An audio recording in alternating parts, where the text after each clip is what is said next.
Hello, dear listeners. Welcome to Kaleidoscope.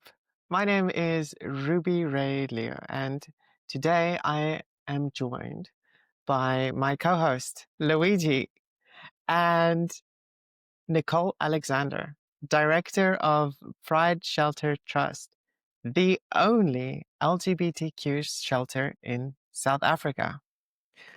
I am Ruby Ray Liu, and I am what happens when you drive too fast on the highway while thinking about existential problems. Hello, I'm Luigi, and I don't understand sesame seeds on bagels. It's just so cumbersome.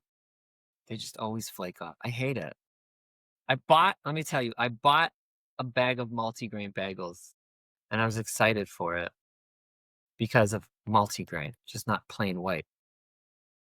But it was all riddled with sesame seeds and stuff, and they just don't fall off. And it's just a mess to clean up. Anyway, that's my beef. Do you think that we're making bagels wrong? And that's why we've lost the original recipe? I think no, I think there's just in late capitalism such a necessity to create create novelty that it just makes things even more frustrating and inconvenient. You got to sell your bagels. Oh, let's put some things that fall off on them. And thus we have sesame seed covered bagels. Fair enough. Nicole, welcome. Thank you. Oh my goodness, I'm holding my my laugh here, but it's very interesting thought, Luigi. And I love bagels actually, so I'll be looking at it very differently now. Sure. I love fast. I love adrenaline, like speed and motorbikes, but the funny story is I don't drive. But that adrenaline of just Wow. speed for me is just, that's something that does to my soul that is just like, and then when you get off that high, it's like, okay, I've done it, you know? But I don't even drive. I don't even sit behind the wheel. I don't even go on a motorbike. And I have my reasons why. But that's just the adrenaline of just seeing that speed for me is like, oh, okay, this is what life is about. But then at the afterwards, it's also just the chill the moment of just relaxing and just saying, oh, I made it through, you know? But yeah, it's just a wild thought that I sometimes just look at life in that way. But yeah, this is who I am. Thinking of very weird things, but also relating it how we can incorporate it to, your own journey. Nicole Alexander has a parasocial relationship with adrenaline and speed, and motorbikes and specifically. random motorbikes Yeah, and just watching them. excellent. Nicole, do you just like sit in a lawn chair on the road and just watch them go by? Yeah, It's wild. It's Hey, wild. that's pretty That's what I close want to to what I talk wanna about talk- today. So let's keep that in mind. Put a pin in that. write it down. Really good. All right. Well, okay. Well, yeah. Nicole, you have a perspective, opinion, something to share with us today. Well, I should actually say today we are talking about the idea, the concept of perseverance. Not right. And I'd like to invite you to lead the way. Sure. Okay. Wow. When I was this theme and just this conversations, it's deep. It's not like your everyday cup of tea conversations, but it's also just what we as organization, but also myself, my own personal story is how do you turn how do you shift from a state of emergency and survival to one of long-term, healing and genuine living. And I think that for me is where the resilience and the perseverance come in, is understanding where you are right now and acknowledging how far you've come. Because a lot of my own personal story was understanding what I needed to go through to get to a point where I needed healing for myself, where I needed to understand what makes Nicole Nicole, despite what society has said to me, or the way I was brought up in my family and around religious beliefs specifically, is taking those values, but not adding all of them, but making it your own, so that one day I'm able to teach it and able to fully live. That's the thing about and discovering who you are is once you discover that either potential or your values, you are able to live into it fully. And it takes a while to get there. Not everybody is able or open to that healing process. And I think that is where the perseverance and the resilience come, is how willing are we as human beings, or as human beings, willing to um, fully go through that process work of healing. And this is the crux of our work, is taking an individual and understanding their story, but also meeting them where they're at.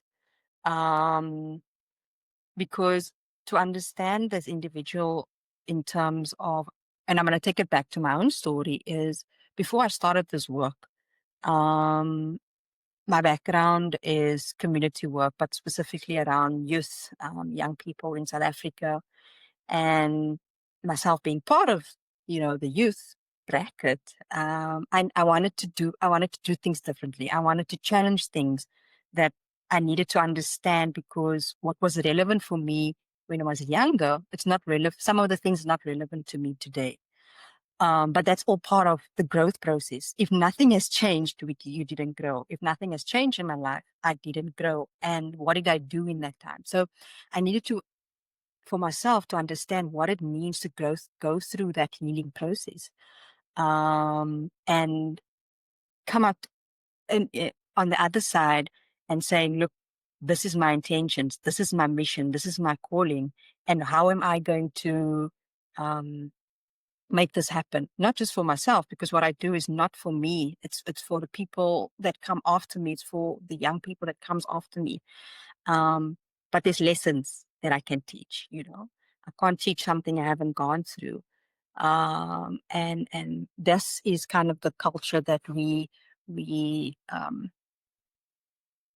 practice at the shelter, from the team to the board, that we walk the talk. And if we see that someone is struggling, when we ask, look, what's happening? Yes, the work's important, but as a leader, as someone who, has a mission to shift things in society and challenge things in society, we as a team need to go through those growing pains, if you want to put it that way. And persevering and sacrificing is part of the process. So for us, it's important to know what is our intentions, what is our goals, what are we trying to achieve? Because if one has that clearly set out, the rest of what the universe does, we just end up seeing things happening when we start to meet new people that want to support the work. In my own story, part of my healing was I needed to go for therapy. And just on that point around therapy, before, when I was a teenager, right into university, I never understood the importance of mental health. I never understood what it means to fully heal from words or from actions from people that didn't value my existence. And that's when my own narrative needed to change. So it was getting, new information and meeting new people. And that allowed me to shift my thinking. But it was all aligned to working towards, the bigger picture, the bigger intention, the bigger goal. And from there, once I realized, okay, this is what I was going to do, this is what I needed to do, I now had a clear set plan of how I can interact with people, especially people that is supporting our work. Part of the resilience and the perseverance, we also speak about transformation. Transformation that has an element of enduring those growing pains. So it's about reshaping and rebuilding and recreating your story, reclaiming your story, reclaiming your narrative, reclaiming your identity, reclaiming what your future is going to look like or what your present is currently looking like. And we do it, and the way that we intentionally do it is around active process of transformation. And that means that it's important that we operate from a people-orientated approach. So when someone steps into our space, we ask you, what are your pronouns? In what room do you want to sleep in? Because that also creates this element of dignity and restoring what it means to be kind to each other. Simple activities, simple ways of interacting as people. But this is what we lost. This is what people have lost because of what society has said, because of what people have placed, the LGBT community in a box. And you're allowed to do this, you're not allowed to do that. But for us, our core focus around that transformation is around reclaiming your story, embracing your identity, and building what your new future looks like.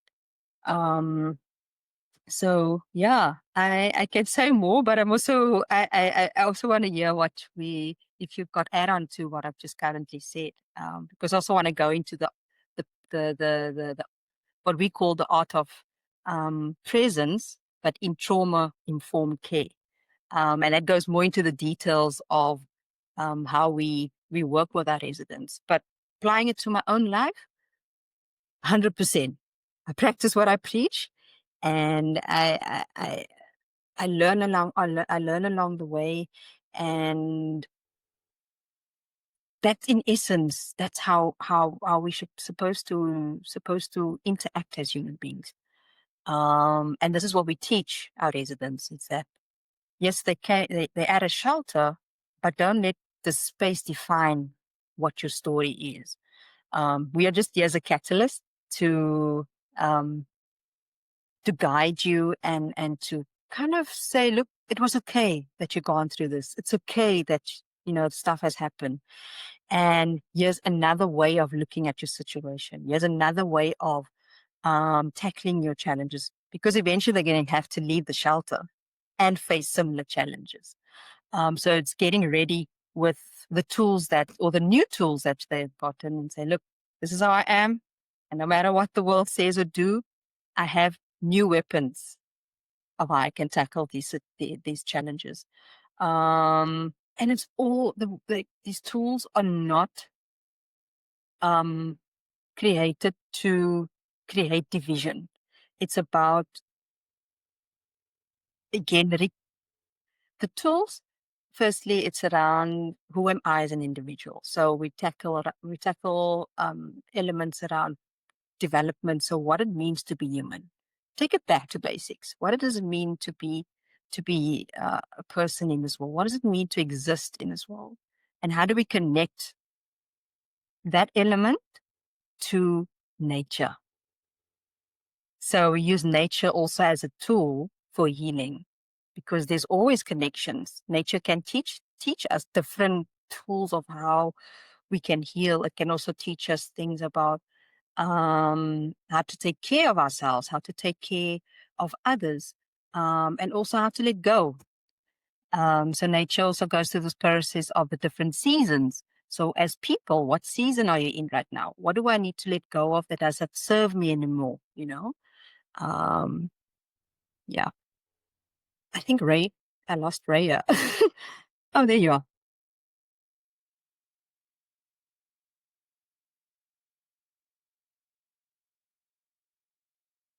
There's just a little echo I'm hearing.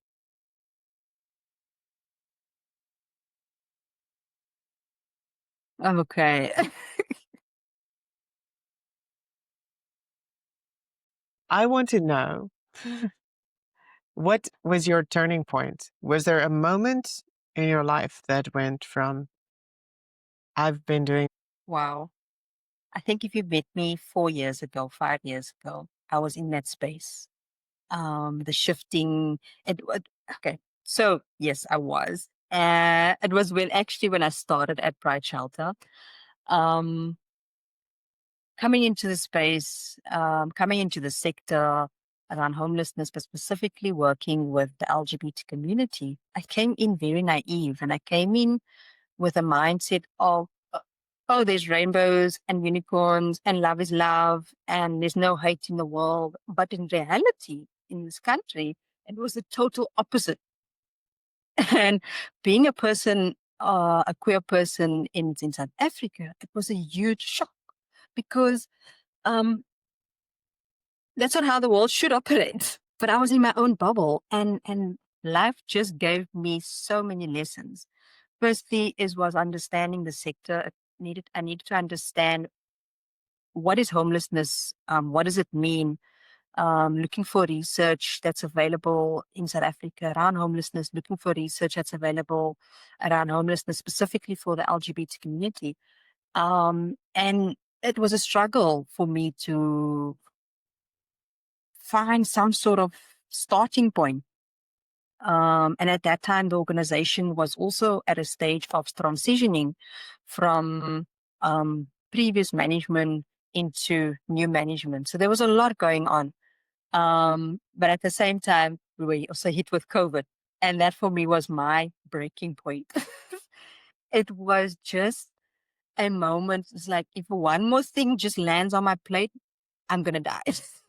That's how bad it was. But I needed to understand that I needed to be okay to lead this organization.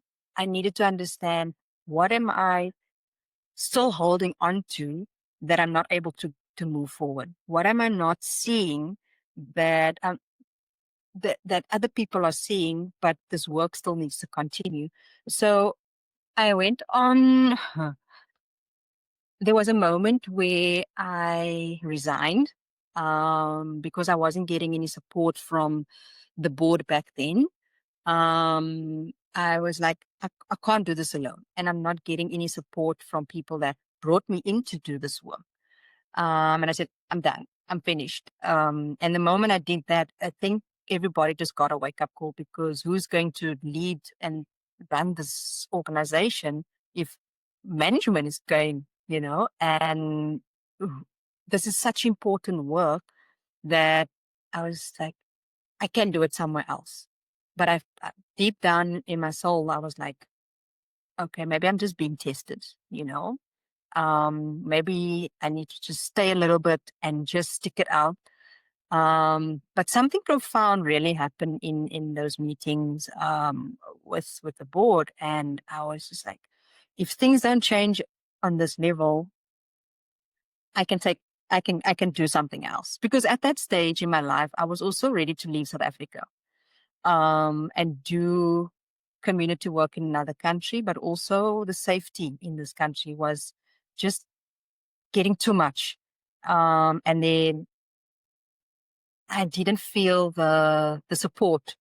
Um, but then between 2021 and 2022, I made a decision. Okay, let me just take a little bit of a break. Let me step back and understand, what is my intention coming into the space? What am I going to do? What do I need to let go of? And I had an opportunity to go on a rites of passage, which is also known as a vision quest. But this was also just an experience that I'm very familiar with from my previous work. And this is the process, or one of the tools, where we use nature as for healing, and we use nature to reconnect with ourselves.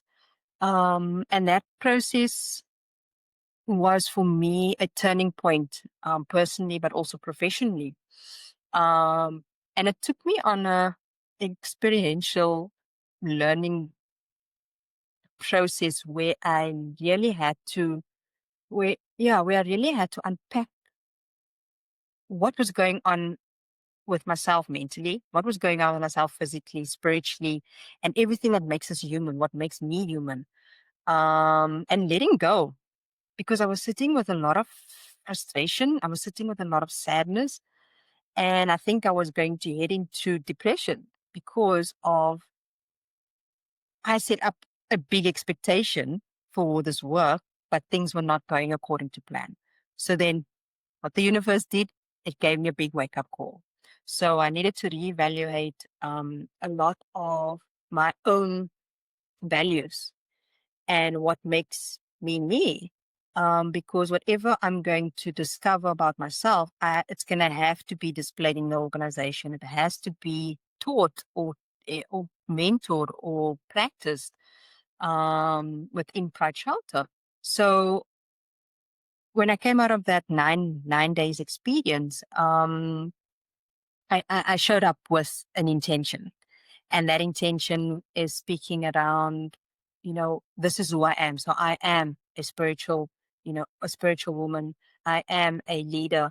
Um, I am a person who heals and can be healed. So it's being open, not just to my own personal story, but to the wider context of, working and contributing to society.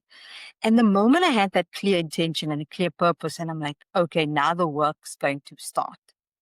And I kid you not, the moment I came back out of the mountains and came back to work, things automatically just started falling into place.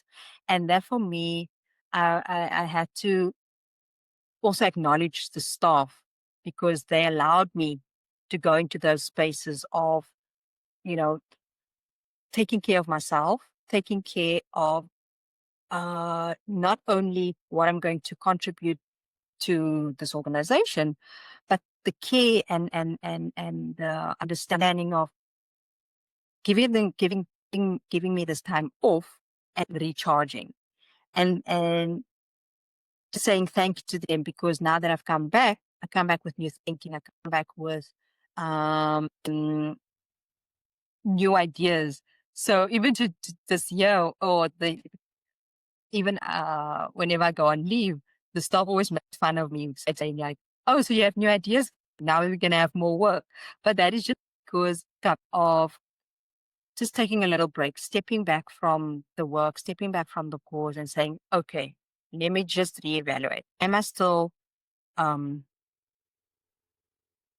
am I still relevant, or are we still relevant doing this? Oh no, I do have some questions first. I Yeah. think I Okay. need clarification with, because sometimes I don't pay attention. But okay, know a lot. Ruby knows a lot. Pride Shelter. Yeah, she knows a lot about Pride Shelter, but I think it's important we ask these on camera, because maybe Mhm. the viewers will know. So Pride Shelter Trust, not your invention. You join, and it's the only Not one. mine. Okay. When did it start? So it started in 2011. Okay. And I only started at Pride Shelter in 2019. Right. But Right. before, I Right. never knew Okay. this organization existed. Yeah. Yeah. So how'd you discover it? It came through a friend, and a friend. Okay. At the end of 2018, I mean, like I was mentioning earlier on, I was ready to leave South Africa and just take a Yeah. little bit of a break. But then this opportunity came. Well, not Pride Shelter. I was supposed to originally um, manage a gay Muslim organization called the Okay. Inner Circle, also known as Al Fitra. And then Al Fitra Foundation took over Pride Shelter in 2018. So when I signed up for this work, I didn't know that Al Fitra was part of Pride Shelter. So then I Yeah. couldn't manage two organizations, and I had to strategically look at, okay, let me work on something that's tangible and what people can see. And I went for Pride Shelter. So the Muslim gay organization is currently on pause.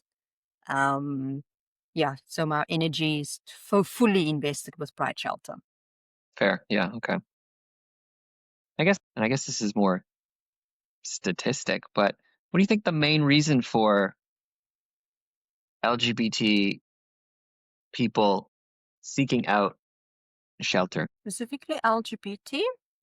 Well, the people who It come to your shelter, what's their main reason? Because, I have my suspicions based on, what I know, like, let's say, the history of queer people needing shelter in America. mm, And I'm just wondering if it's the same. So, the main reason I find is that, they're a kind of abandoned by their families when they come out and they've got nowhere else to go. And so and luckily these shelters exist. And I'm just wondering if the dynamics are the same. yeah. No, thank you for that question. So in South Africa, because we are so diverse with cultures and traditions, and if you're looking at the broader African continent, same thing, very diverse, different cultures.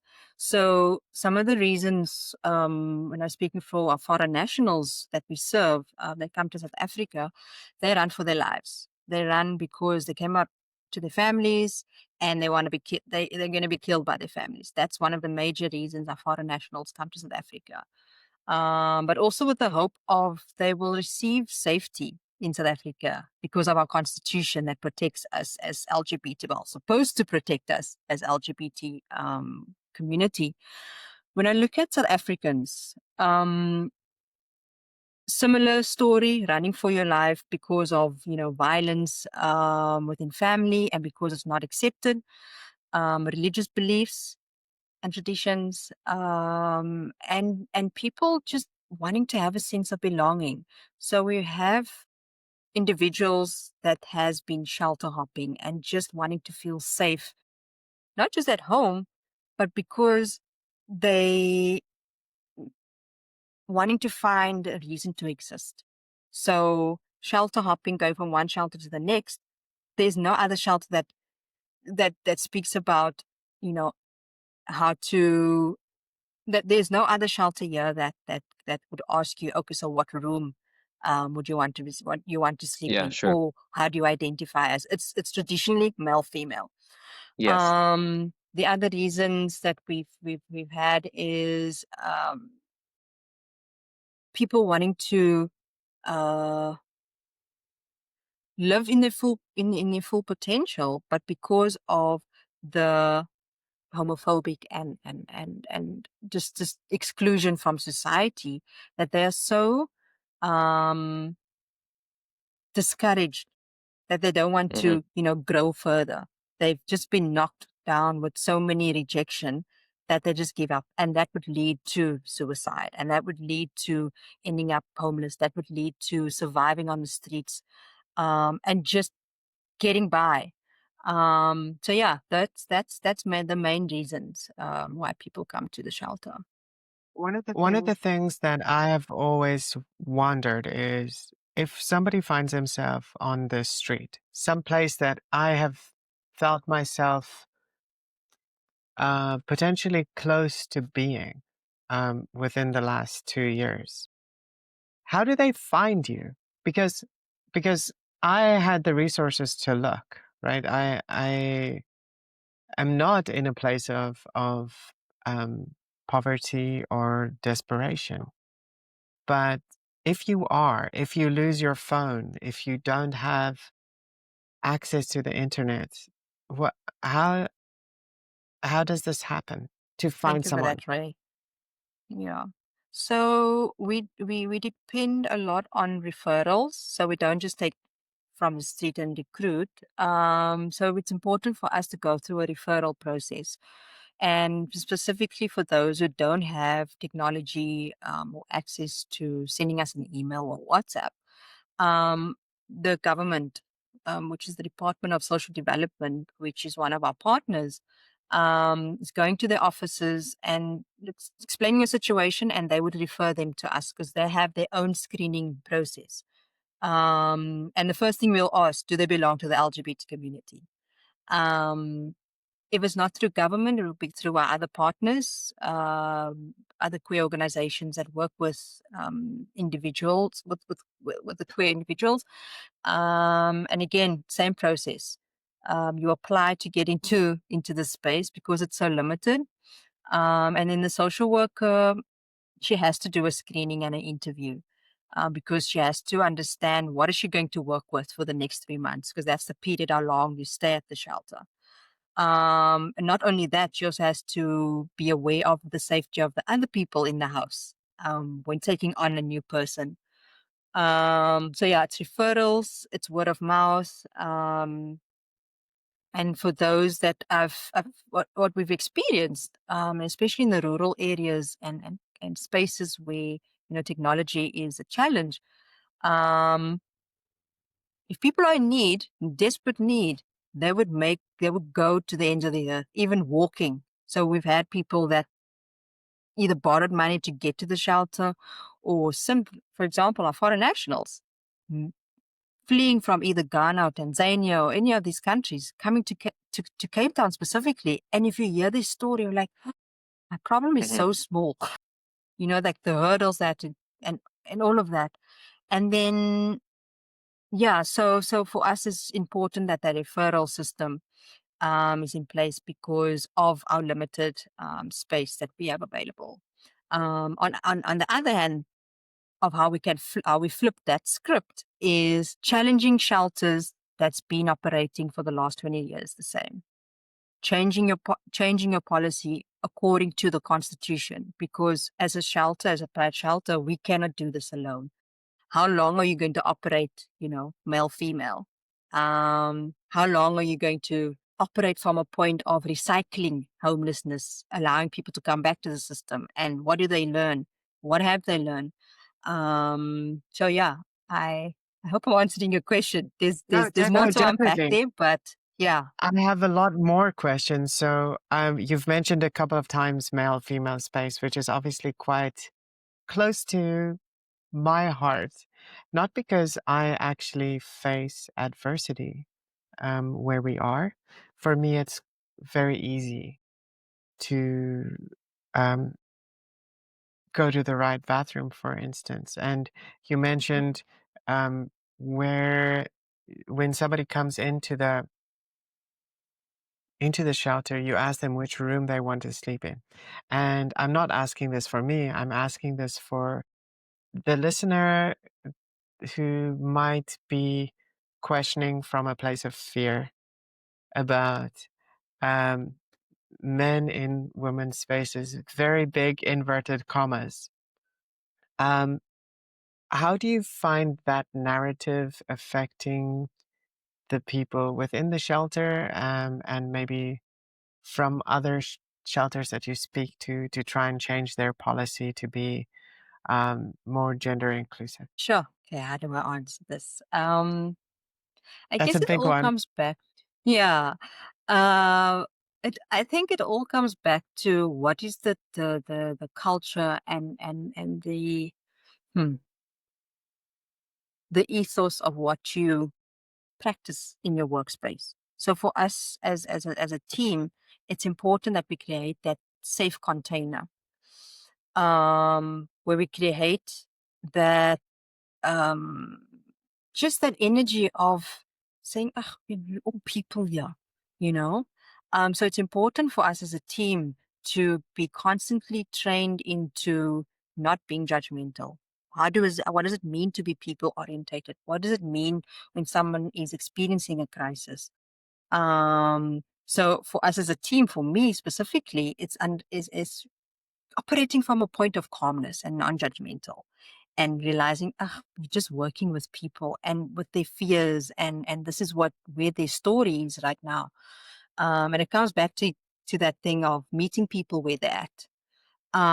So if I put myself in this in the story, is um during that years of when I had a little bit of a mental breakdown, I went for therapy, but I went to the government facilities because it's free. And the psychologist that was supposed to hear my story, what first question was, which I was just like shocked. They asked me, what does LGBT stand for? And that for me was How long ago not was only that? shocking, but that was 2003. And I'm sitting in that office and I'm like, I want to share what's on my heart and how I'm feeling, but this person doesn't even know what LGBT stands for. And I left the room. And then I have to think about what residents have to go through when they access these government spaces, or spaces where you're supposed to feel safe, where you're supposed to feel like you belong. And I just left. And that is where I was like, what if we're going to focus on psychosocial support at this organization? This is not what I want our residents to experience.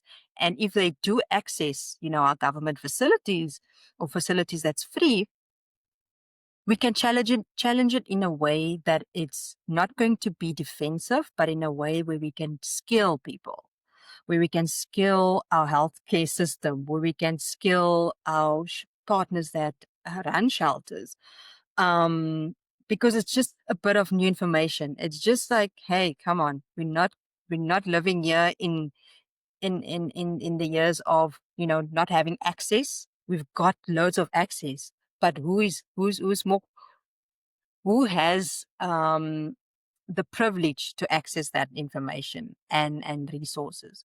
So that for me was where we had to create, what does it mean as a team to create that safe container for our residents?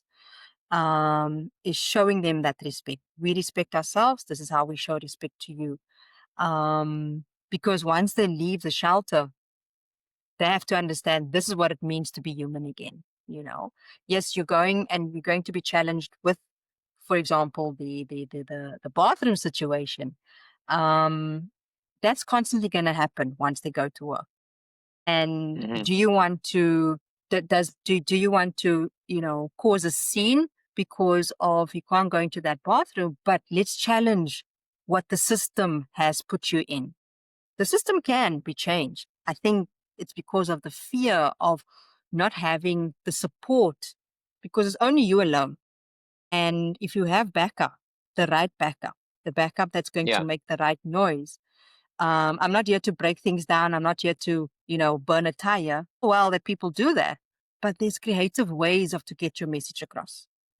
And there's new information that you can challenge the system. So that is what we teach. That is what we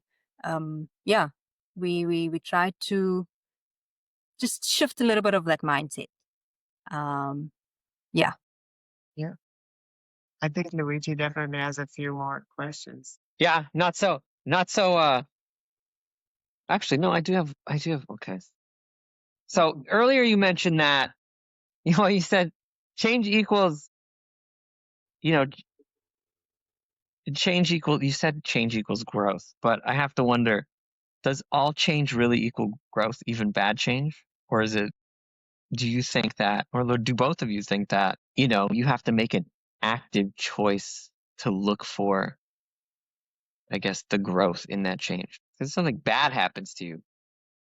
I know people might say when you're in bad situations that, yes, you do go through growth, but I don't know. I don't think that's always the case. No, you're absolutely right. You're absolutely right. And I think that's up to the individual, because whatever choice whatever choice you make, you got to live with the consequences, whether good or bad. Yes. And this is just my own experience, is that whatever choice I've made, I have to know that I'm going to live with it. I cannot blame the next person, because I know that I made that decision based on X, Y, Z. And I made a lot of bad decisions, but it's always for me to find, yes, I've gone through that shitty moment. Sorry for my language, but what did I learn out of that? Sorry, I wasn't. Yeah, I don't know. Yeah, I don't want to use too much. I'll show you. Okay. I'm a good boy. Fantastic. I don't swear on camera. I've caught him only once on camera. Yeah, and she should have taken it out.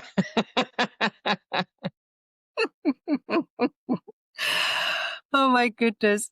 No, but like what I'm saying is that I've made a lot of shitty, decisions, and I had to live with it.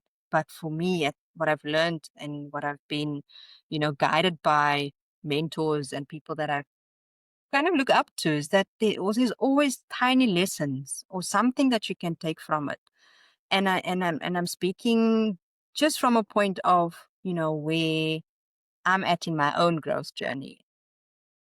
Yes, every day is not the same, but I think because of that intention that I had set out, years back, making decisions now and responding to those consequences based on that decisions, I can respond to it differently.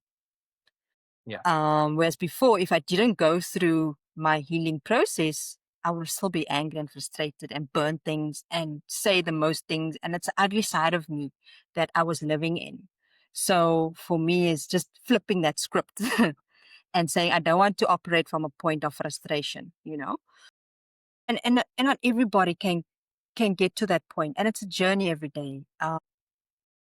The intention is saying, okay, I know I'm going to have to make a decision somehow or some way or the other. Am I willing to live with that consequences, whether good or bad? I And think we all there's have a to, yeah. I think there's a point where change is coming from yourself, and that change is good when you make the active choice. But I also think there is a space where change happens to you, and because of Yes. that change, you go into a bad space.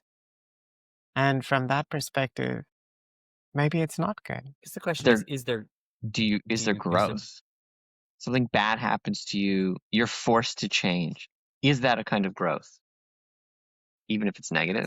Yes, I would agree. I would agree. That's growth because what I define as growth, you might not agree. What you define as growth, I might not Yeah. agree.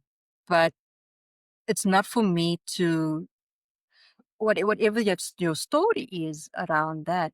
It's not for me to judge it, and I think that is where the disconnect or the Yeah. misunderstanding comes in. You know what I mean? Yeah.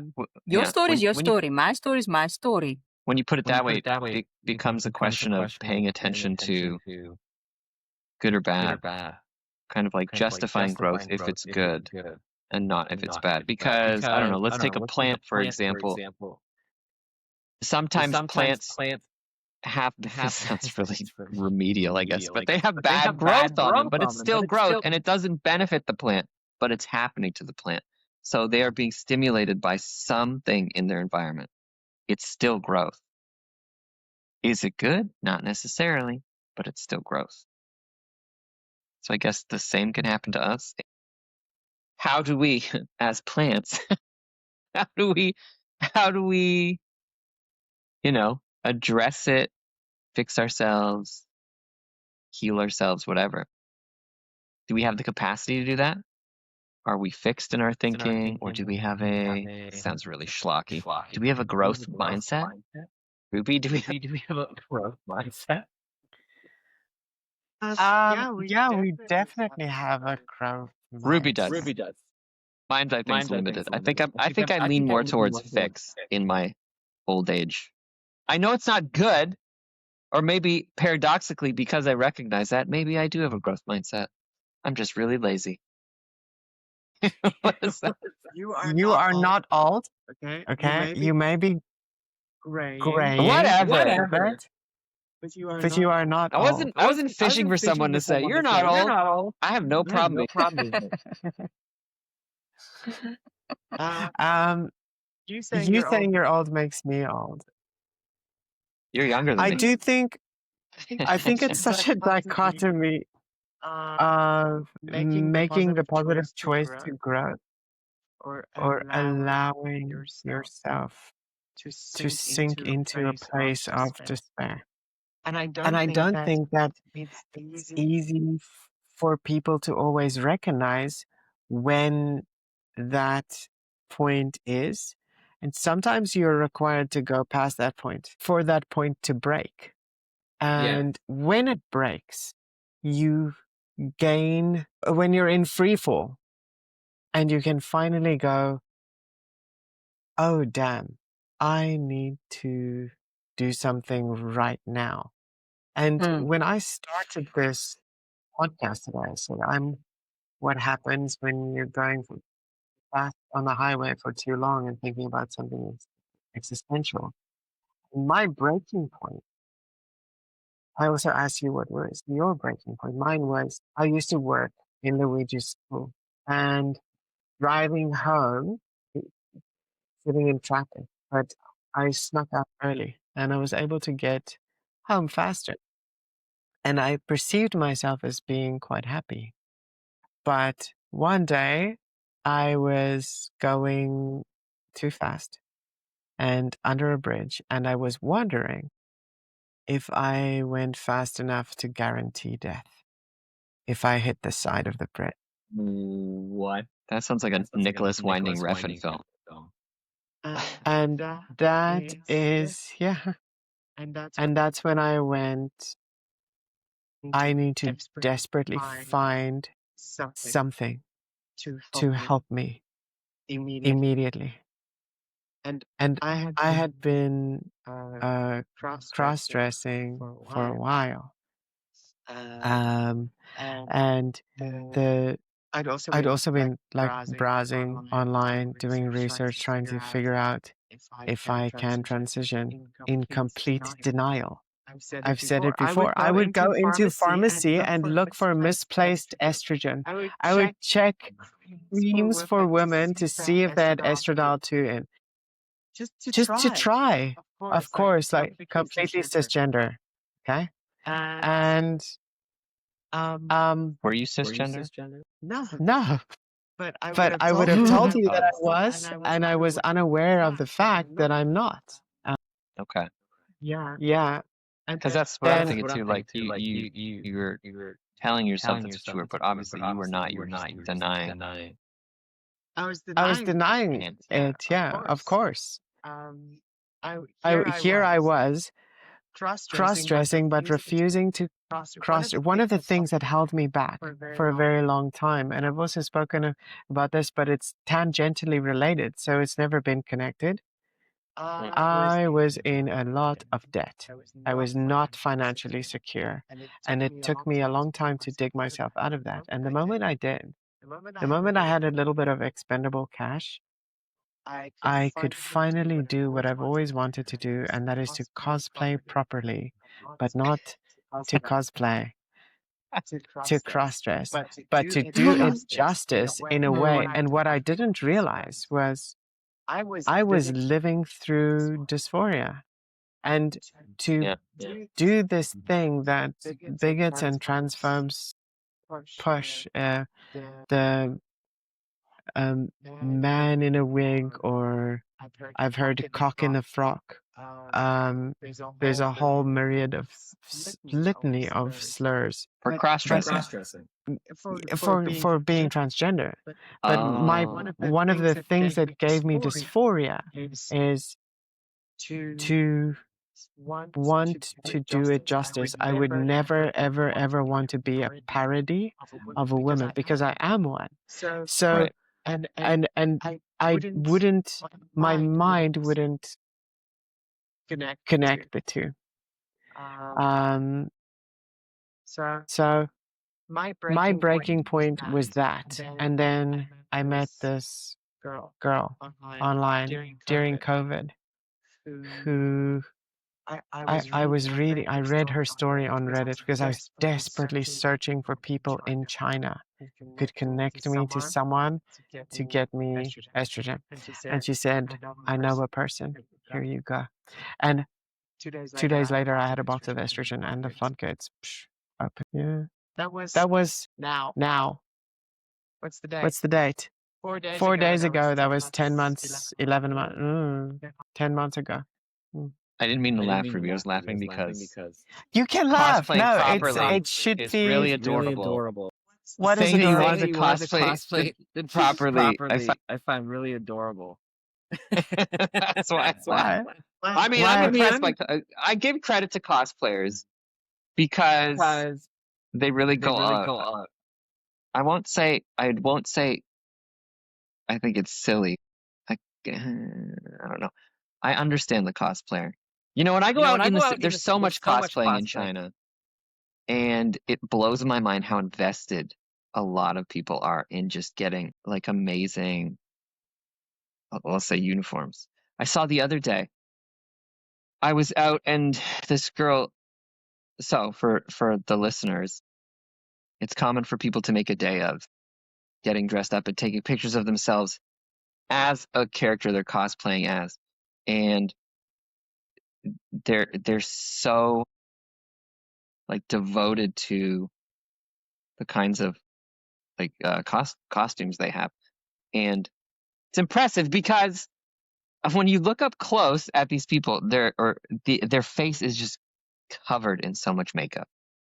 Like they put like weird lines and stuff that it translates different onto the camera, but when you see them in person, it's just really silly, like hard, jagged lines. It's a new kind. It's a makeup technique.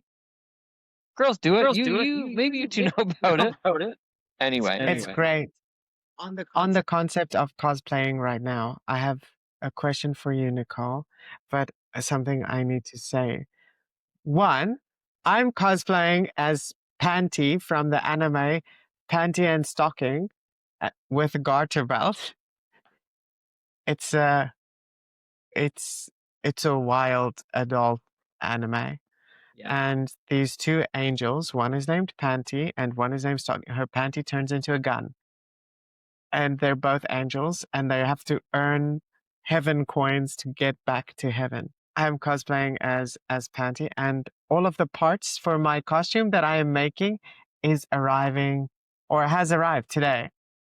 Congratulations. Thank Wait a minute. Amazing. Let's go off. Let's go off on I'll a send you tangent for a minute. photos. So in Please. this universe, so assuming there's a heaven in this universe, the girl needs to get into heaven by getting what are they called? Heaven coins? Heaven points? Okay. And she has a pair of panties that turns into a gun. That's really violent. Why would heaven accept that? There's it's Panty layers. and Stockings defeat demons, and when they defeat a boss demon, they get a heaven coin. And Stockings turn into swords, and Panty turns into.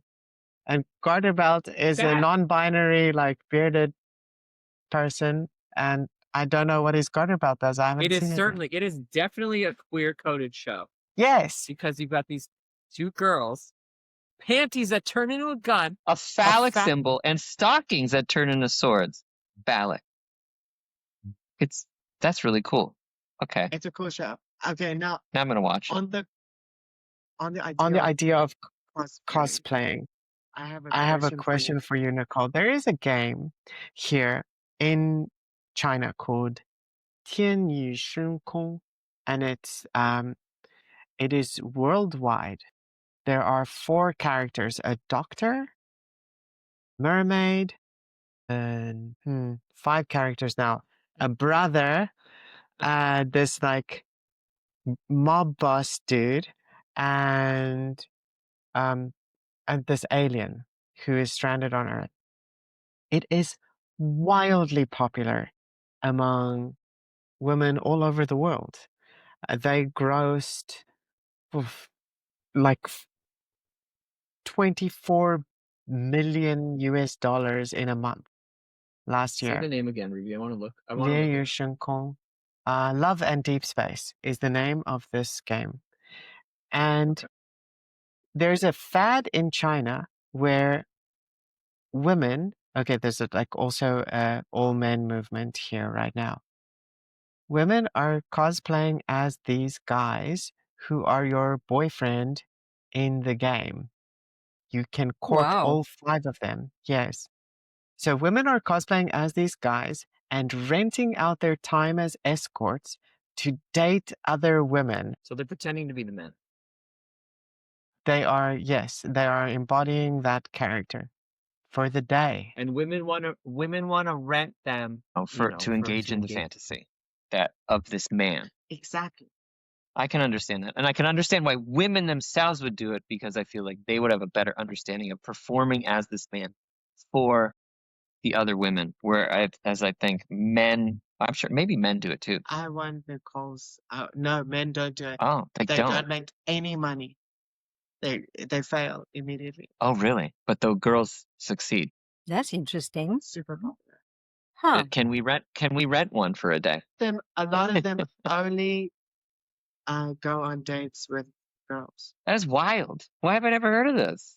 Well, I'm hearing about it now, but still. Mm. What's the outcome of that? Like, what do they learn out of? Before I answer your question, are they like what do they want to get out of that experience? I could imagine. Companionship? Companionship, sure, but it's definitely the fantasy Yeah. of the game. And I should ask my partner It's a kind of pleasure there. about this more. Yeah, because she Definitely. plays. But what are your thoughts? My thoughts, I've got loads of questions. It's the first time I'm hearing I think about this. yeah. And You caught her off guard. It's so bizarre. yeah, it's new thing. This is yeah. So I think if I put myself in that game or fantasy, and hiding, so it's basically a female pretending to be a man. Or Cosplaying as a how man. does it work? Okay. Are these women Yeah, queer? I think Are they what? that would be my The women who question. cosplay, Yeah. are they queer or are they? That was like my primary question. Is it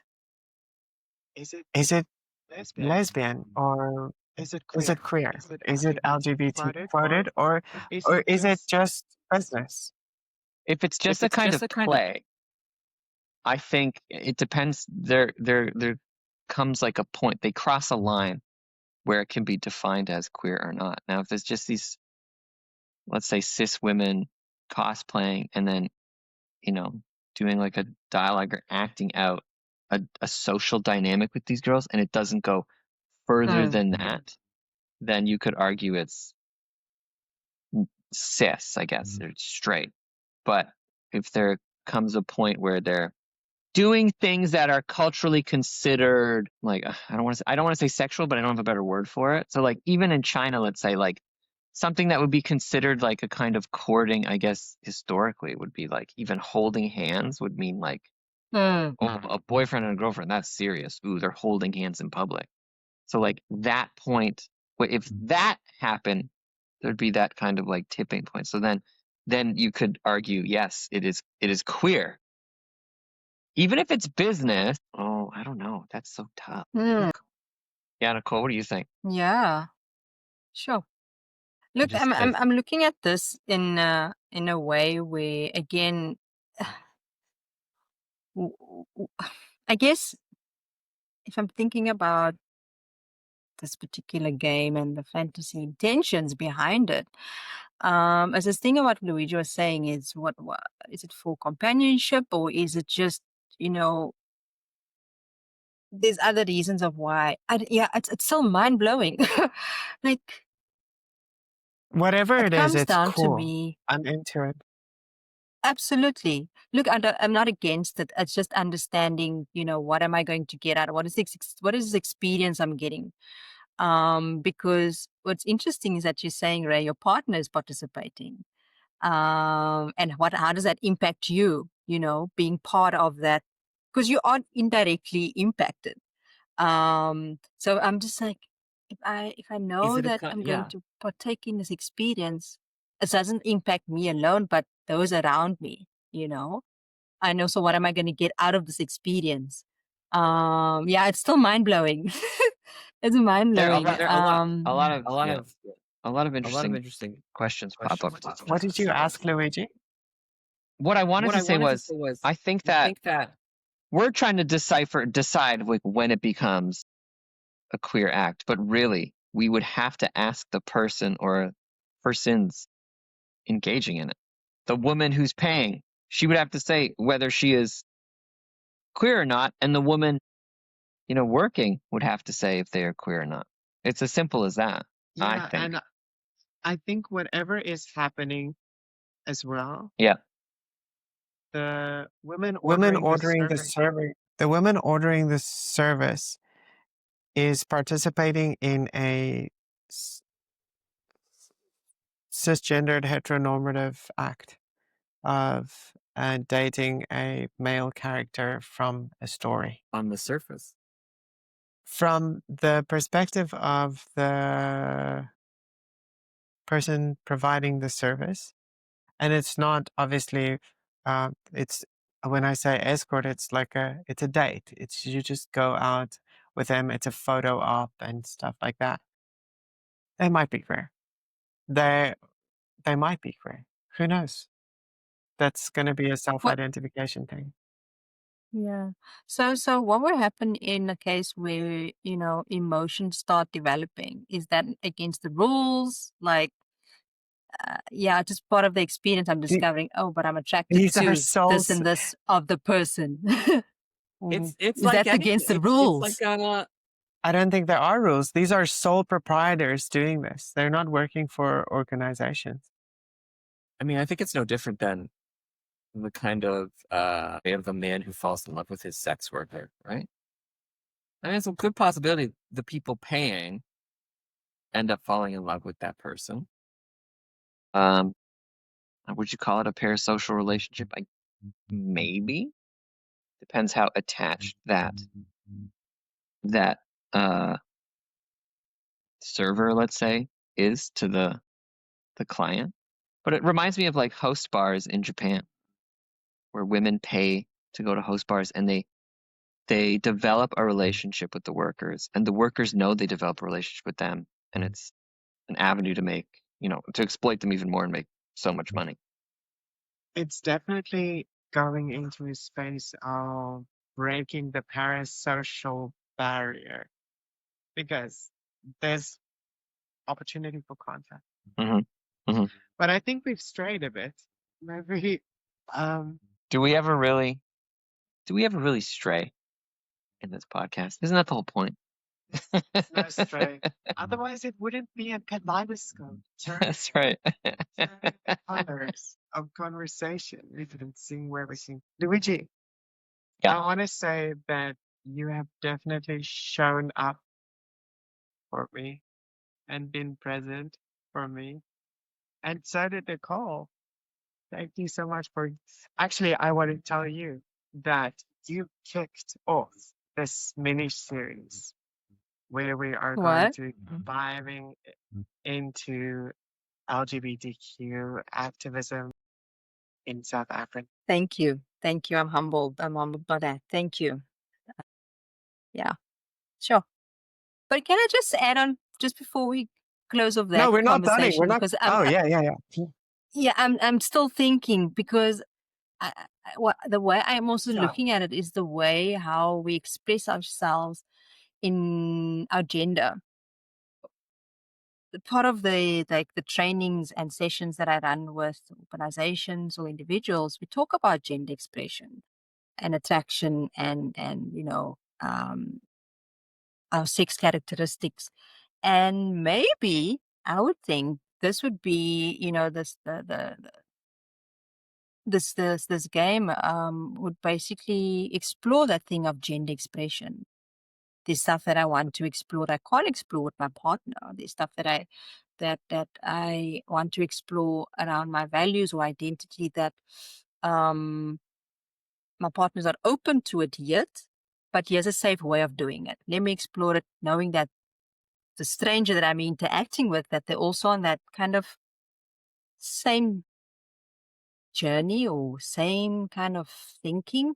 It's all about like revealing a fantasy that you've always wanted to do, but looking at it a way of maybe my partner's not ready to do it yet, but because I'm open to my partner about it, they're allowing me to experience this for myself and for my own growth. That's also sorry, I was just looking at it in that way because yeah, it makes me it's a cool idea. Yeah, I think I want to do it, test it with the residents.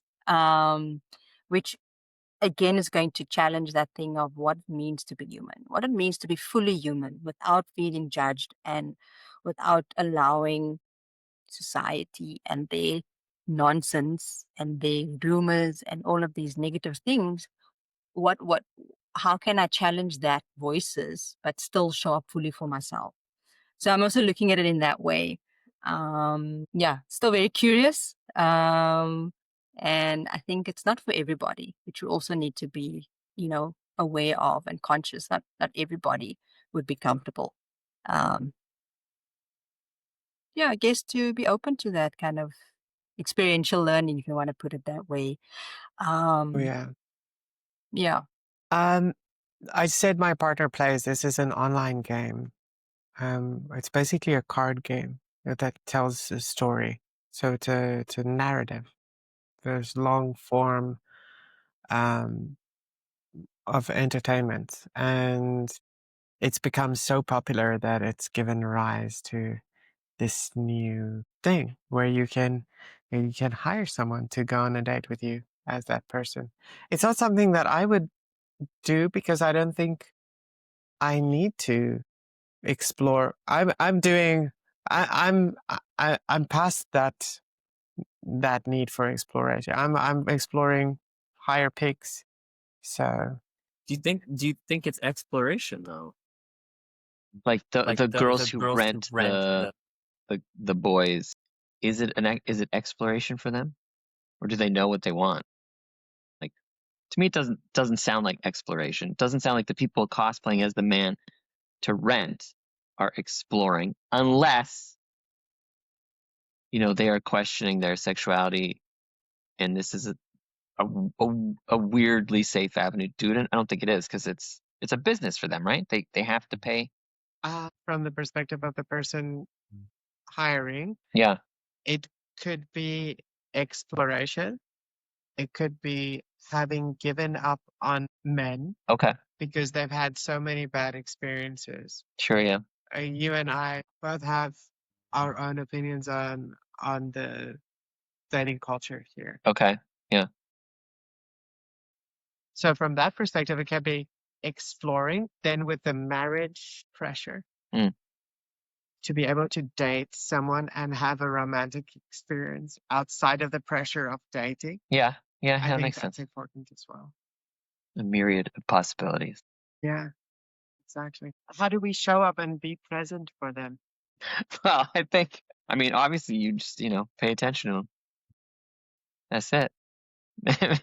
Make sure you're. I'm trying to segue into your. Oh, but I wanted to listen. I know Oh, I always have my things I want to ask, but then the guests always say interesting things that I want to know about. Okay, Nicole, you mentioned Dow. This again, this is kind of another tangent, but I'm really interested. Now, you said you went on a vision quest. I'm so curious. Like, how do I do it? I want to do that. How do you do a vision quest? I know so many people who do things like that. They all have their experiences, some of them involving, you know, uh, psychedelics. I've known people who've gone to like Thailand and like licked frogs, or took some like black goo that was squeezed out of a frog and did some weird meditation. I think it's cool. I'd like to do that someday, but I'm just curious, how did you go about with your vision quest? Is it something you're practiced in? Was it a one-time thing? How'd you do it? Yeah, sure. So the first time I ever encountered a vision quest was during my years of studying. And when I'm thinking about it now, we all do vision quests in our own way. But I think it's just the terms that we use. Yes, Vision quest, it can be called rites of passage, it can be called change of life, it can be called, a cycle of life. And we all have some sort of way of how we do a vision quest and rites of passage. So this is how I explain it. And please stop me if I'm a bit too much waffling, or there's just too much information. But the time okay. I discovered vision quest was in my fourth year of university, and the way I understood it, there's no religious attachments, there's no um traditional attachments, and because we were a group of diverse young people, it was just basically introduced in a way where you are now at a point in your life where you're about to step into the next phase of your journey. And in order for you to get there, you have to mark and acknowledge how far you've come. Whether it be good, bad, the ugly, you have to acknowledge this is where I've come. And then from that, you have to now let go. Let go of what has held you back. Let go of the stuff that you're still struggling with, but can still work on. But just fully surrender to the universe. In simple terms, is fully surrender to, okay, I'm here as Nicole, I'm here as a daughter, I'm here as a partner, I'm here, you know, as just a person who's existing. And it's all done in the mountains, which is we went on it's a 2-hour drive out of the city, and it's beautiful mountains. And those mountains I used to work with. That was the previous organization I was working at. And space is set up in a way where it's going to be just about you and just about breaking and rebuilding and understanding what has really hurt me, what has really caused the trauma. And that could go to, like, for me, my story was family shit, family trauma. And I couldn't, I was operating in a space where I couldn't see eye to eye with either my mum or, family members, because something is starting to shift for me. My thinking is starting to shift. My heart, the way I respond to people is starting to shift. But there's people in my family still remaining the same. But in order for them to be in my life, there's something that I have to change in terms of the way I react to it, because they will never change, and that's a fact. But the way I show up in the world, this is how I'm going to show up for my own sanity, for my own well-being, for my own mental health in the end. So this process, it's first 3 days, they're prepping you around cleansing of the mind, cleansing of your soul, cleansing you physically. So preparing you for 4 days and 4 nights of fasting. And if I take that back of that fasting alone in Christianity for myself, around my spiritual growth, I also practice fasting. So it's cleansing my body, getting rid of the clutter, getting rid of, why am I getting sick? Because everything of that physical wellness is linked to your mentality. It's linked to your emotions. So it's cleansing. And once you step into those 4 days and 4 nights, you step into there with an intention of, what am I going to work on? So in my story, I was working on the pain and the trauma of the previous board that just left me, and the LGBT community that I thought that was here to support me to do this work. That was the trauma I was sitting with. And another part to that story was, because I was not productive in my work, it was impacting me personally. So my health became it was getting to a point where I had to take medication, and I'm not for one for taking medication. So high blood pressure tablets, was close to going on antidepressants. So all of those factors had an impact on me and my body, and I just needed a break. So part of the Vision Quest is just dealing with, oh my goodness, this person hurt me. This person didn't do what they said they would, what they said they were promised to do. And there was a whole lot of lists, but it really I really had to be open. If you're not open to that experience, and that's the thing of that intention, is because they ask you the question before you go on to this process, why do you want to do this?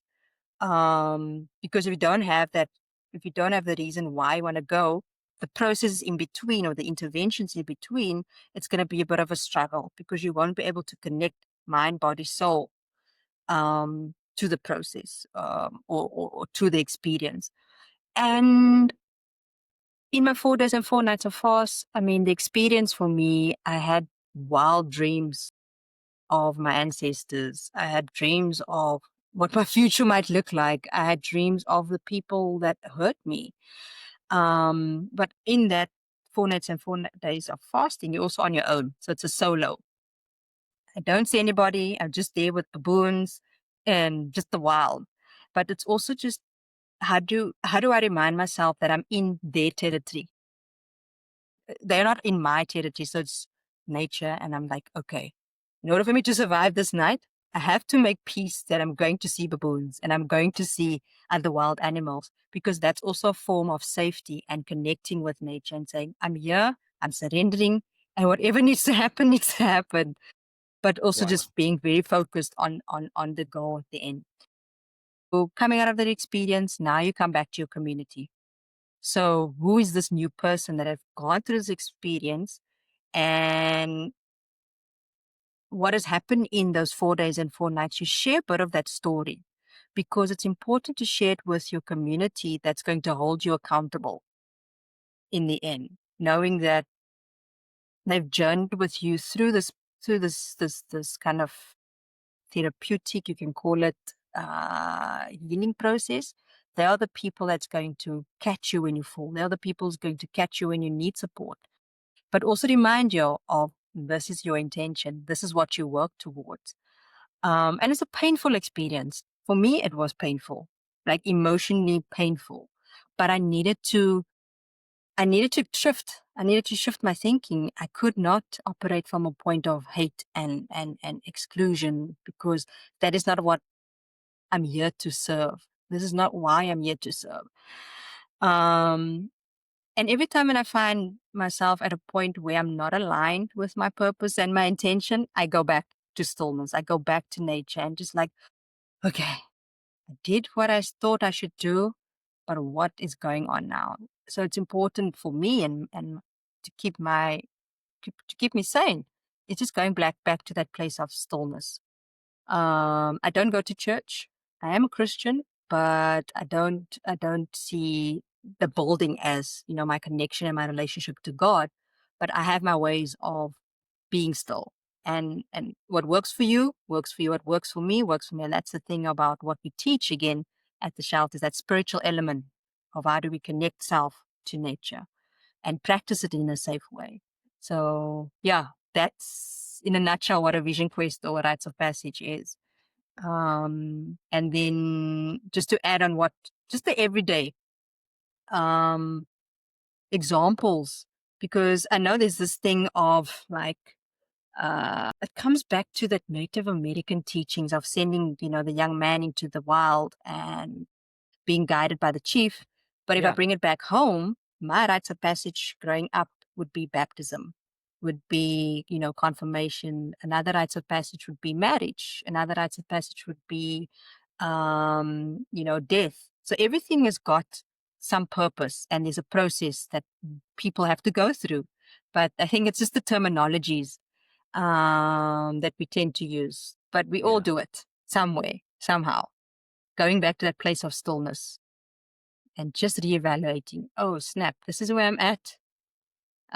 This is where I want to go, but I'm just stuck right now. What is that stuckness? What does it mean to you?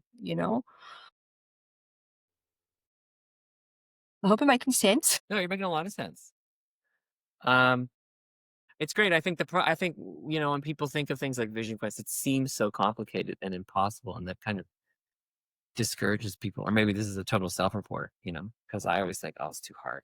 I could never do that. I mean, it is hard. Like you said, you did it. You were completely alone for 4 days and nights. Like, that's super brave. Yeah, I don't know if I could do that. I want to be able to do that. I mean, I would love to have some introspection, as put together as I seem to be.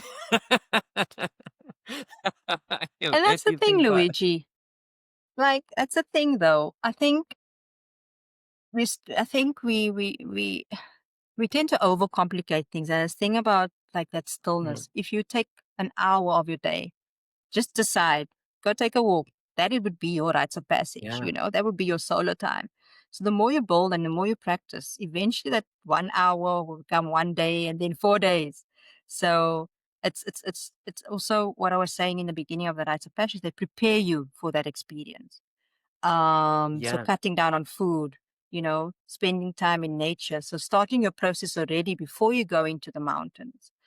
Where like you are totally stripped away from technology and time, and Yes. just you and your water and journal. Do you understand? So it's like baby steps. like having absolutely nothing to occupy your mind. Like I'm at home after work and I think I'm being still, but you're right. Like I could be connected to social media. I can turn on the TV, and I can't even imagine not eating and just being in the wilderness with a pen and pen and a pad of paper. I always tell myself, "Oh, I'm gonna journal." I never do. But like I can't like oh my God. That's just blows my mind. How so much more difficult it would be, or at least how much more kind of like surreal, eye-opening it would be. Like right now, you're telling me this story and I'm hearing you, but but I think if I did it, it would be even more just overwhelming to be Mm, fasting mm, and in nature and have nothing to occupy you. Like what kind of thoughts would enter your mind, especially if, you begin a fast and you get hungry. Cause like I can admit if I don't eat, it will affect my thinking. And I'm not saying like I'm hangry.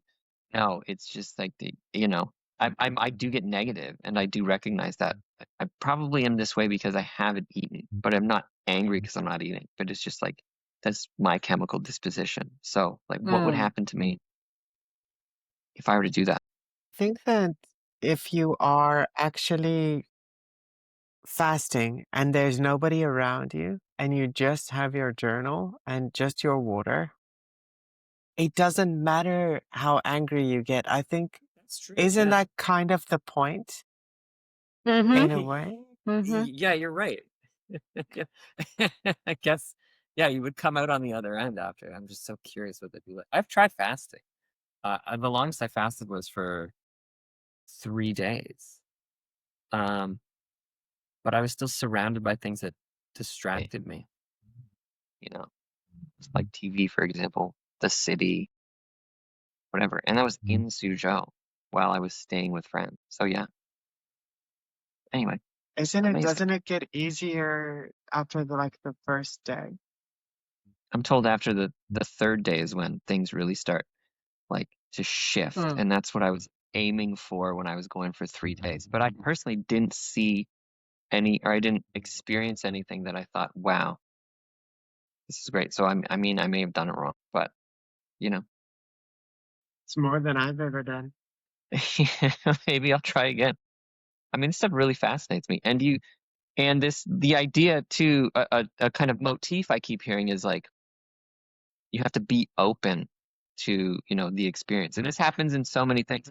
Vision Quest, when people take psychedelics, you're going to have a bad trip if you're not open to the experience. So you can't just rely on the thing. So let's, for example, say taking mushrooms. You can't just rely on taking the mushrooms to give you a great experience. That you have to first prepare. Sure, yeah. Anyway, yeah, fasting stuff. I love it. This is definitely something I would like to introduce in my life to be more, Baby have more steps, introspection. Luigi. Be a better person. Yes, of course. Anyway, In the next podcast, your introduction, I want you to say aspiring faster. Expiring, Aspiring aspiring, aspiring to fast. aspiring vision quester. Yeah, exactly. That was fantastic. Should we wrap it up? Should we answer a couple more questions? You got any more questions? I have so many questions, but I also have Nicole on WhatsApp now. So be prepared. Ding, ding, ding, ding. Go for it. Go for it. What am I? What was your perspective? My perspective? My Mm. perspective. I still have my perspective. Yeah, it But was about being present it was about not being present. I in mean, the we could right talk way. about it Yeah, if you two are still willing. I have time. Okay. Well, maybe we won't talk so long about it, but okay, okay, here's the thing about being present that I have a kind of I had an insight. So picture this. Picture the cliche of, a person going, "Oh, I'm gonna go out into nature and read my book." And I thought the same thing. We had a holiday in China a couple weeks ago. Um, and I thought to myself, I need to get out more. I'm gonna go to the lake. I'm gonna bring my book and I'm gonna read it. And it's gonna be nice. And I'm gonna be nice and present. yada yada yada. I get there, and I'm seeing how peaceful and calming and beautiful nature is. And okay, mind you, I'm at a place like a restaurant on a lake. And I open my book and I'm trying to read it, but I cannot concentrate. And I'm thinking to myself, what a book does for a person. It it's an escape. It helps them escape. And that's not a bad thing. Like, I think it's good to read, like fiction, whatever. But you have to be engaged in the book. So the paradox for me was I wanted to go and be present somewhere and have a cool experience, but I had to do it while reading a book. And I thought, well, this is a waste. I should be reading my book at home, being immersed in the book. And while I'm here in this place, I should be just sitting and observing and taking it all in, listening to the voices, seeing the sunset, feeling the air. And I was just thinking, like, I'm doing being present in the wrong way. And I think a lot of people are doing being present in the wrong way. And they have this kind of romantic notion of how it should be done, or something else so romantic, like, oh, I'm reading a book under a tree. Like, they see these kinds of images maybe in pop culture, and they try to mimic them themselves. So I will never, ever, ever bring a book with me ever again anywhere, and I will sit and be, present in nature, because, like Nicole said, nature heals. But I think a lot of people, yeah, I think we're doing being present wrong when you have these kinds of other things to distract you and help you not I don't know, help you, but prevent you from sitting with yourself and being in the moment. Because another thing I observed when I started being present was I'm looking at all the people out around me and I'm thinking, wow, all these people are on their phones. All these people are taking pictures of themselves in this beautiful place, or they're getting food. I don't know if the food was so bad. I suppose you could be present, with all the food you're eating. But I also thought, why? You don't need all those things. I always think when I go out, it'll be a waste if I'm not purchasing something as small as like a coffee. So now I've been saying to myself, you should not feel bad for just going out and existing and just like being like, that's all you need. Why can't you just be present there? Why do you need a thing to like justify it, make the experience worthwhile? I think that might also be, a symptom of our kind of like materialist or like consumer driven culture. But as soon as I made that decision, I found like a great deal more peace. And I didn't feel so bad when I just go out. Like I don't feel any kind of like guilt or pressure. I can just go out and be and not think like, oh, I wasted my day because I didn't do something, which meant, I didn't buy something when I was out. I could just walk around. I don't know. I could walk around a mall. I don't know. I could just do anything. I understand old people now when they're just wandering. I understand it. I think they're more present than we are. You're right. You are old. Older than me. Really old. You're ancient. Oh my gosh. Whatever. I fully agree with you, and it kind of leans into what my perspective was. Quiet acts of resilience that help us to foster the positive change within ourselves. For me, that was, there's a myriad of ways, and at the risk of making everything somber, I'll bring it back.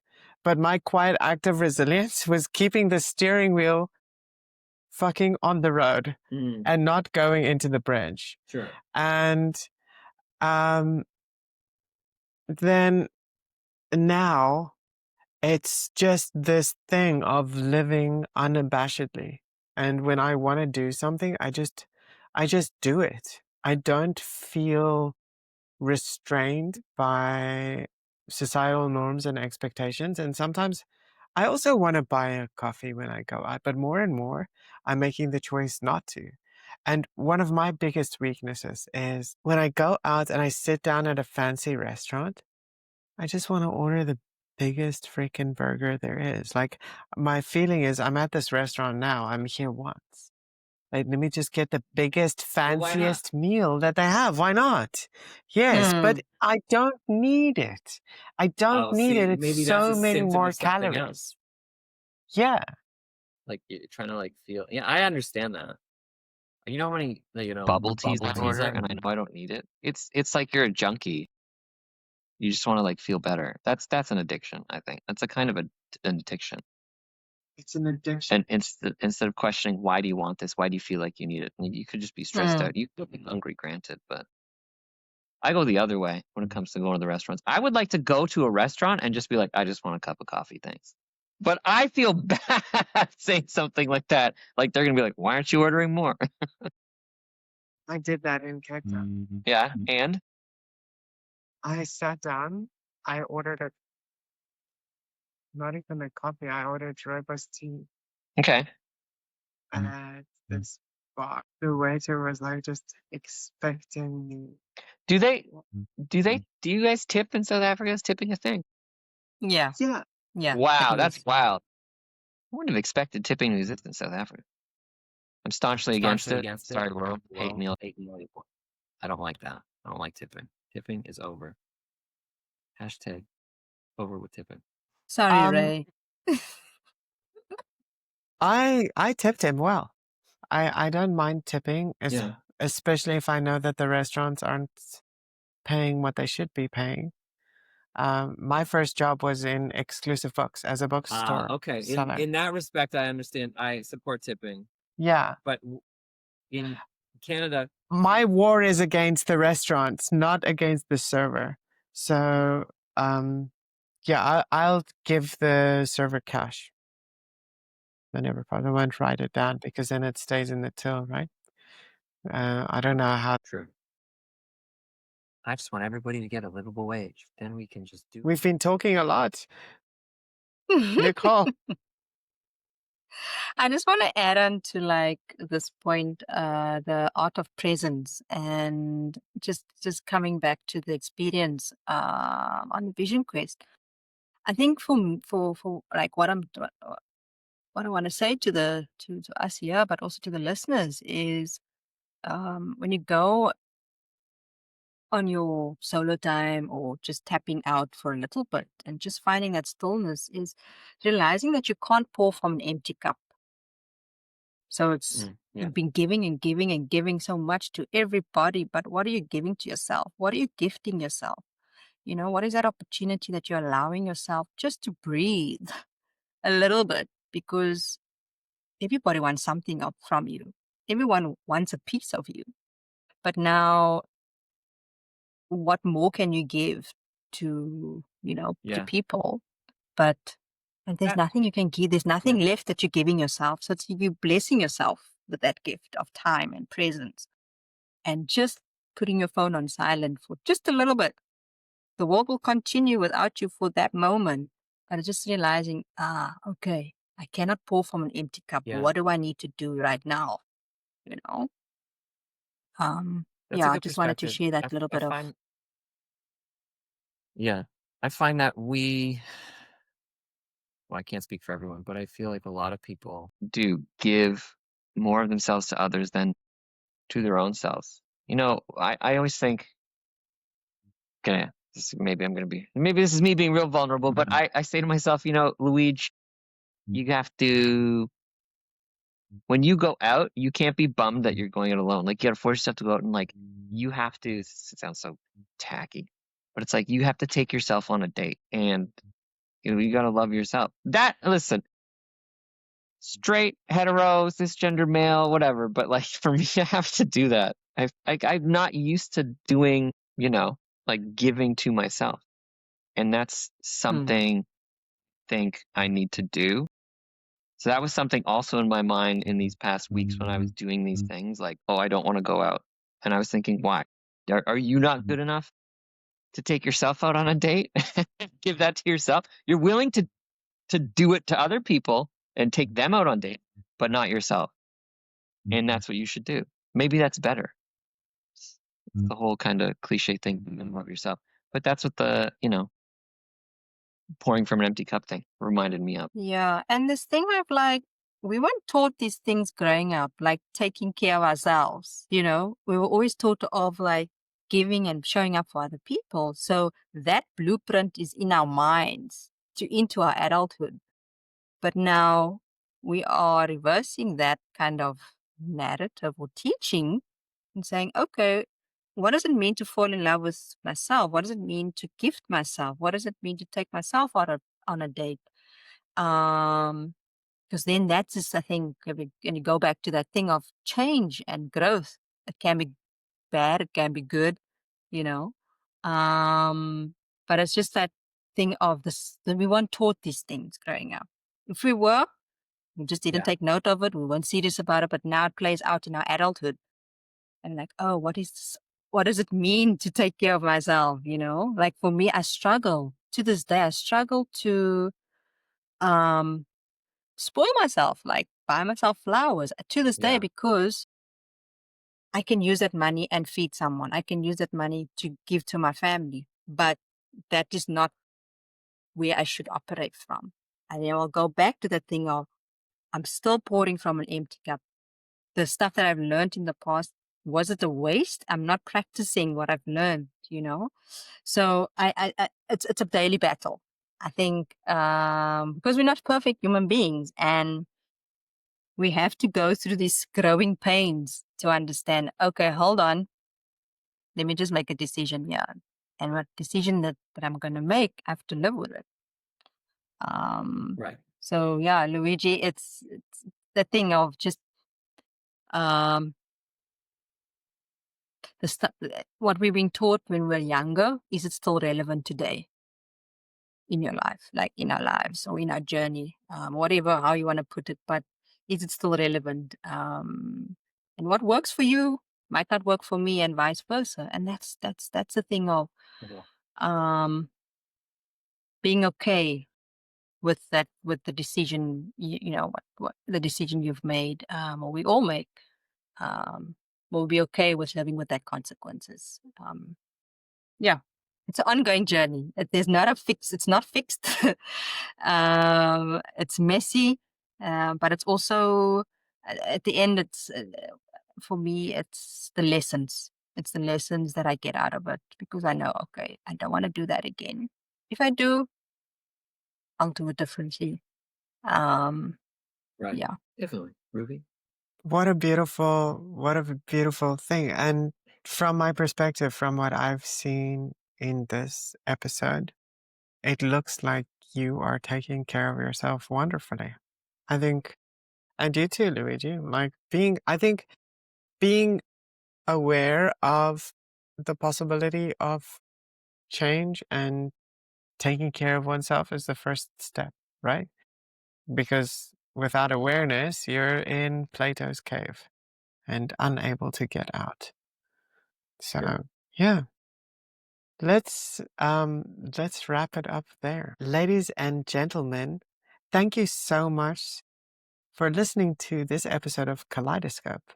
If you would like to find out more about the Pride Shelter Trust, please follow them on Facebook at Pride Shelter Trust or Instagram at Pride Shelter Trust.